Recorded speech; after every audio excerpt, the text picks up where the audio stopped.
7 des 11 marques de sel rose testées par des laboratoires indépendants certifiés ont échoué au test de pureté.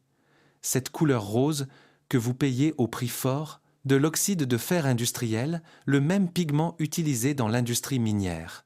Aucun bénéfice minéral, aucune pureté ancestrale, juste un packaging astucieux sur une roche bon marché dont la composition change discrètement chaque fois qu'un fournisseur moins cher remporte le contrat.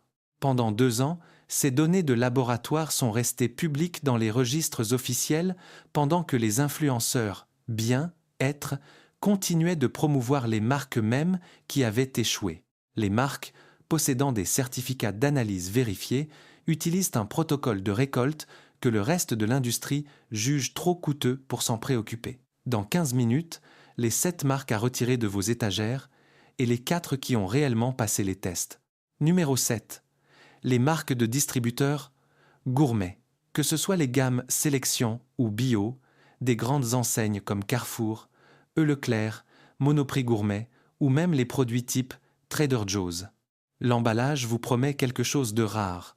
Des étiquettes au ton terreux, le mot artisanal, un texte évoquant un savoir-faire ancestral. Pourtant, la réalité de l'approvisionnement démonte cette promesse. La grande distribution n'exploite pas de mine, n'entretient aucune relation avec une source unique et ne commande pas ses propres vérifications en laboratoire. Ils achètent une licence pour une étiquette qu'ils apposent sur le sel rose en vrac le moins cher au moment de la signature du contrat trimestriel. Vous n'achetez pas un produit sélectionné, vous achetez une boîte mystère géologique qui se reformule en silence dès qu'un fournisseur plus compétitif est identifié. La traçabilité devient impossible, l'enrichissement en iode est supprimé, créant une carence nutritionnelle, documentée, et des agents antimotants sont souvent ajoutés sans mention explicite sur l'avant du paquet. Numéro 6. Le sel rose Badia. Badia se positionne comme une autorité familiale des épices, souvent reléguée au rayon cuisine du monde. Pourtant, les rapports de laboratoire ne montrent aucun test tiers publié sur les métaux lourds pour ce produit. La marque mise tout sur la pigmentation visuelle pour suggérer une richesse minérale. Aucun certificat d'analyse ne vient appuyer les promesses de bien, être sur l'emballage. La couleur que vous payez est de l'oxyde de fer de qualité industrielle, géologiquement intéressant mais nutritionnellement inerte. Si la couleur est votre seul indicateur de qualité, on vous a vendu un colorant, pas un produit de santé. De plus, le design de leurs flacons expose le sel à l'humidité, accélérant l'agglomération. Numéro 5. Les marques premier prix, type Eco Plus ou marque repère. Ces marques se vendent sur l'honnêteté du prix bas. Mais la réalité de la formulation est que ce produit n'existe que pour une chose, le prix à l'unité le plus bas possible. Le broyage est grossier, ce qui laisse des quantités élevées de sédiments rocheux insolubles dans chaque cuillère. Ce résidu n'est pas dangereux, mais c'est un indicateur direct de l'absence de contrôle qualité. Comprenez bien que le sel rose à ce prix est le pire échange possible, plus cher que le sel de table iodé avec 0 iode et 0 rigueur de test. Les fragments de roche dure peuvent même écailler l'émail des dents lors du broyage direct. Numéro 4. Les sels roses avec broyeur en plastique. La promesse ici est la commodité et la fraîcheur. Mais la réalité technique est un mécanisme en plastique bon marché frottant contre des cristaux de roche abrasifs des milliers de fois. Ce frottement libère des microparticules de polymère directement dans vos aliments juste avant la consommation. C'est l'une des voies d'exposition aux microplastiques les plus sous-documentées de votre cuisine. Un pot en verre avec un broyeur en céramique ou en acier règle le problème pour moins de 15 €. Numéro 3. Le sel rose Sherpa San Francisco Salt Company, souvent vendu en ligne comme le choix premium des cuisiniers amateurs sérieux. Pourtant, les dossiers de laboratoire sont publics.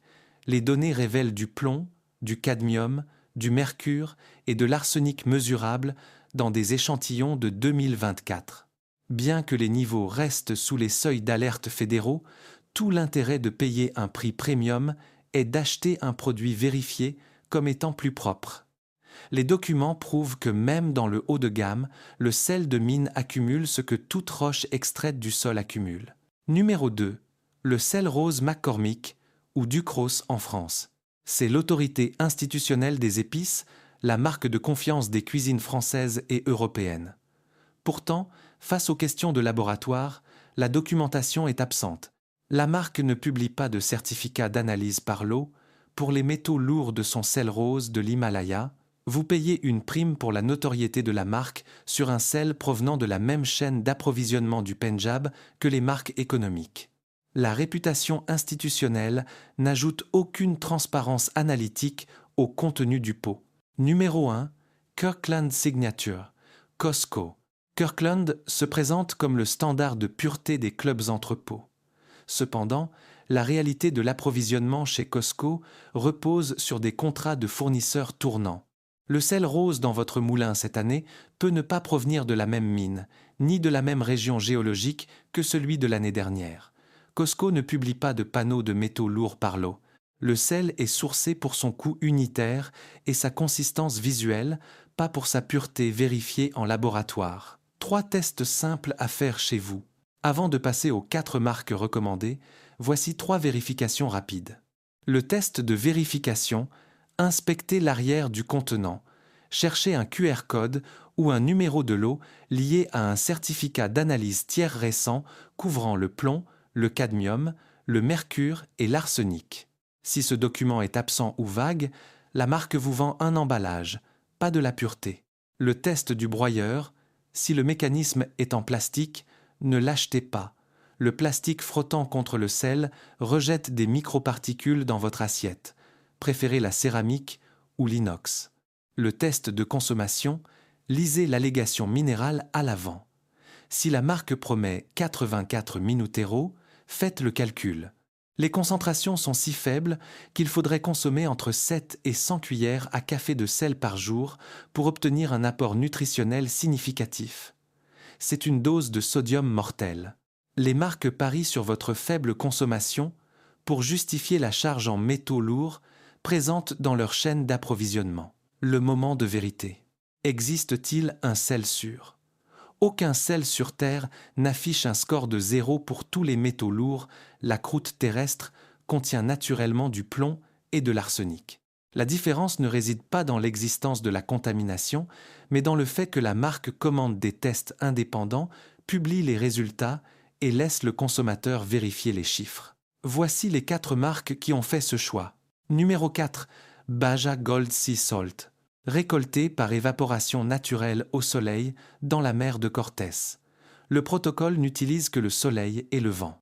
Le résultat est un sel avec un pourcentage de chlorure de sodium réduit et un profil d'oligo, élément intact que le sel rose promet mais livre rarement. Baja Gold publie ses données de contamination publiquement.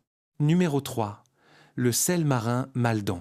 Récolté à la main dans l'Essex, en Angleterre, avec des cristaux en forme de pyramide selon un protocole inchangé depuis 1882. Les tests tiers récents ont donné des résultats non détectés sur le panneau standard des 4 métaux lourds, ce qui place Maldon dans une catégorie extrêmement rare. Une exploitation historique qui est aussi l'une des plus pures au monde selon les laboratoires. Numéro 2.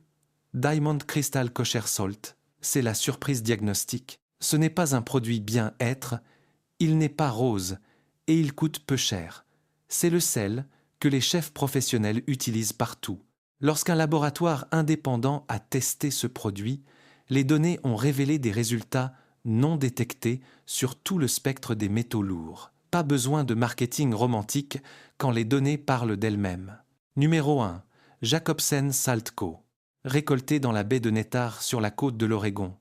C'est la marque que les influenceurs ne promeuvent pas. Jacobsen utilise un protocole d'extraction à source unique avec un système de filtration étape avant l'évaporation, un coût que le reste de l'industrie juge infaisable. Vous connaissez la baie, le protocole et l'équipe derrière chaque sac. Pas de fournisseur tournant, pas d'intermédiaire anonyme. Un seul processus, totalement traçable. Conclusion. Les marques sur la liste noire ne violant techniquement aucune loi. Les concentrations de métaux lourds restent souvent juste sous les seuils d'alerte légaux. Elles ont optimisé le marketing au maximum de ce que la loi permet. Mais l'optimisation légale n'est pas la pureté de laboratoire. La pigmentation visuelle n'est pas un certificat d'analyse. Vous avez maintenant les informations que l'industrie a été conçue pour vous cacher. L'asymétrie d'information s'est effondrée en votre faveur. Vous ne pouvez plus vous laisser séduire par l'histoire écrite à l'avant du paquet, car vous avez lu le rapport de laboratoire à l'arrière. La plupart des consommateurs continueront à payer pour le pigment et la poésie. Vous n'êtes plus la plupart des consommateurs.